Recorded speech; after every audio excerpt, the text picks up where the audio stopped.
so vividly remember when my grandmother would close her eyes, place one hand on her hip, the other in the air, and dance to Jimmy Buffett's Margaritaville.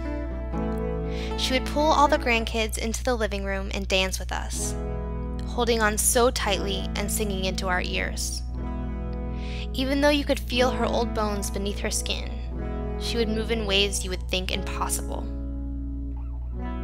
On March 16th, 2008, I learned that my grandma, who I believed was so full of life, had passed away the night before. My grandfather had awoken to her calling for him in the middle of the night. When he came to her side, she said, "Pick me up and hold me. I'm dying." He did, and she died in his arms. The night of her funeral, my large family sat quietly in her living room, thinking of the person that was so noticeably absent. For years, she had begged us not to mourn her death, but to dance instead. It felt wrong to blast Margaritaville, but we did, because we had promised her so many times that we would, never actually understanding what it would entail. Hesitantly, we turned on the music and began to dance.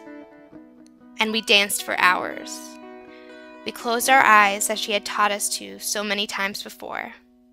We put our hands in the air and we danced. And we felt her there.